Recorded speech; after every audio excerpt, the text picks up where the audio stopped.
Retiring Republican Senator Pat Toomey, who voted to convict Donald Trump in his second impeachment trial, says the January 6th committee's investigation has damaged Trump's chances in a 2024 run. I think he disqualified himself from serving in public office by virtue of his post-election behavior, especially leading right up to January 6th. I think the revelations from this committee make his path to even the Republican nomination much more tenuous. You know, never say never, and he decides whether to throw his hat in the ring. But I think we'll have a stronger candidate. Joining us now, former Republican Congressman and former presidential candidate Joe Walsh. Joe, does it make Trump's path to the nomination more tenuous, what we've heard from the January 6th committee? Maybe, John, maybe. But I think it's really important to say at the outset that, you know, Toomey and Mitch McConnell and Kevin McCarthy and all of these Republicans privately are praying that this committee and these hearings will do what they haven't had the courage to do for the last 4 or 5 or 6 years, and that's remove Donald Trump from the public scene. Look, John and Brianna, I talk to Republican base voters every single day. They're the ones who are going to decide if Trump's the nominee, not Mitch McConnell or Pat Toomey. And I will admit that Trump is losing some support among his base based on what I'm hearing because of these hearings. But it's not because they disapprove of Trump's behavior. They just think this is going to make it more difficult for Trump to win in 24. We should point out Pat Toomey isn't running for re-election, right? He voted to impeach Trump. He has the latitude to go out on a limb and say this. It's not even going out on a limb for him. So does it matter though if Republicans are talking privately and they're not coming out publicly? Does that even matter as long as they're sort of saying, oh, this guy's kind of weak? Hey, Brianna, I have to watch my language. And John, I can't say what I really want to say. I am so damn sick of Republicans talking privately or anonymously. None of that stuff matters. I mean, look at 26-year-old Cassidy Hutchinson. Look at what she's done this week. I mean, 5 years ago, I came out and publicly called out Trump. And if I had $1 for every damn Republican over the last 5 years who privately told me, oh, Joe, I agree with what you're saying publicly about Trump, I'd be wealthy. Forget about that. None of that matters, Brianna, as long as these Republicans will not put their name and face on what they say about Trump. It doesn't matter. I will make clear. Pat Toomey just did. Pat Toomey just said it. I know he's not running for re-election, but he just did put his name and face on it. Yes. And he did vote to convict in the second impeachment trial. So there have been some Republicans who have stood up the way you were asking for in different ways. One of those Republicans standing up is Liz Cheney, the Republican member of Congress from Wyoming who's in a tough battle for re-election. She had a debate last night in her primary race. She, of course, is the vice chair of the January 6th committee, and she made that front and center of this debate. Listen. We are, in fact, a nation of laws, and we are a nation of laws only if we defend our constitutional republic. And as I made clear last night, we have to put our oath to the Constitution above party. We are now embracing a cult of personality, and I won't be part of that, and I will always stand for my oath and stand for the truth. What's going to happen in Wyoming, Joe? Wow, John, think about what Liz Cheney just said. I will always put my oath to the Constitution above party.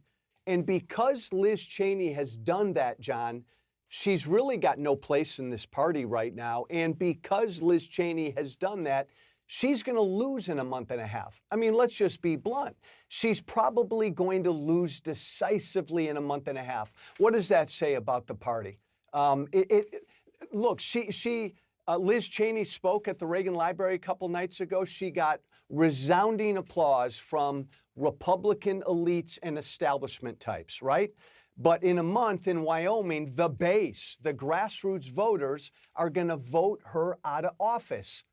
Joining us now, Jonathan Martin and Alex Burns. They're both CNN political analysts and national political correspondents for the New York Times, and they are the co-authors of the book, This Shall Not Pass.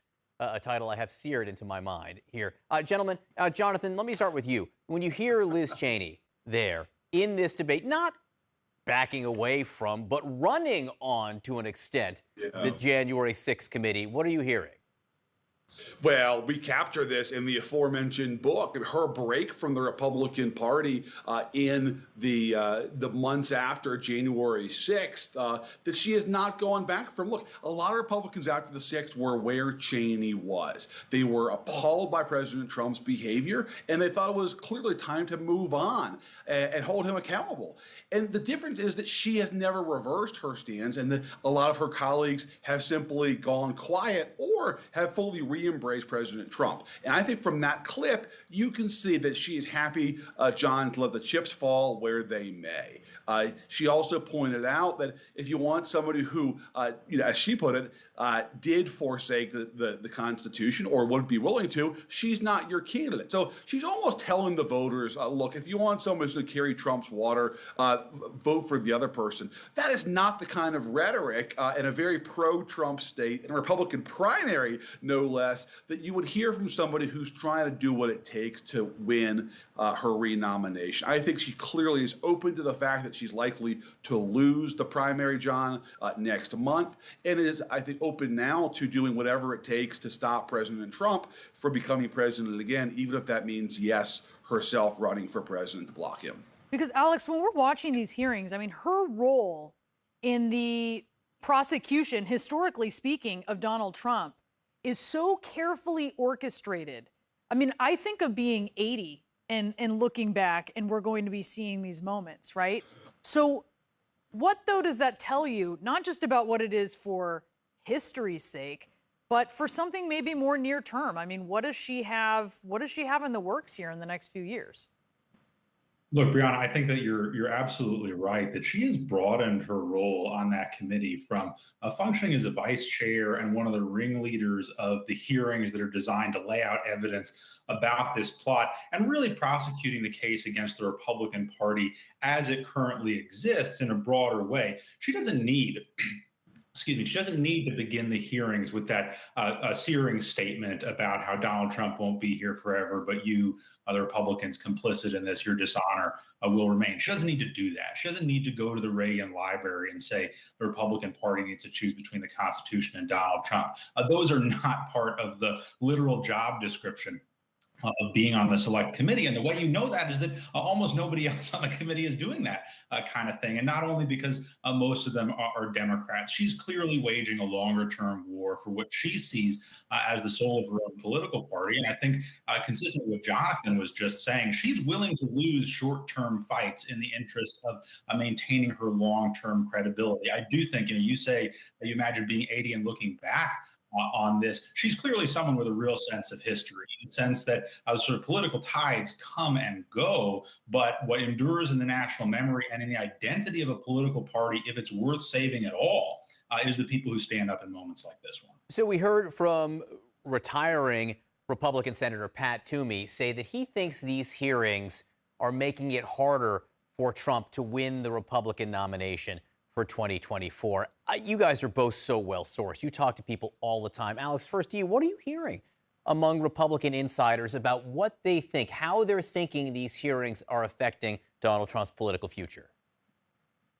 Well, John, it can be a little bit hard to distinguish people's sort of authentic analysis from wishful thinking because, as we describe in the book, there's this huge gap between what Republican elites will say in public about Donald Trump and what they say about him in private. And for the most part, they would be delighted if these hearings crippled Donald Trump's presidential aspirations out of the gate. And so you need to read what they're saying now in that context. But I do think even within that context and all the asterisks attached to that, I think there is a real sense in the Republican Party, certainly at the leadership level of the Republican Party and among donors in the Republican Party, big donors in the Republican Party, that as long as Donald Trump is determined to spend every day refighting the aftermath of the 2020 election, it does at least create the space for other candidates to get in and talk about the issues of the present and the issues of the future. That when you look at the big issues at stake in the midterm campaign, whether it's gas prices or abortion rights or the war in Ukraine,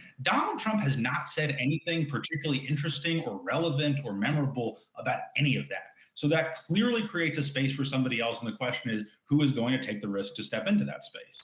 Alex Burns, Jonathan Martin, we thank you both for joining us from these undisclosed locations this morning. Their book, This Will Not Pass, is available now.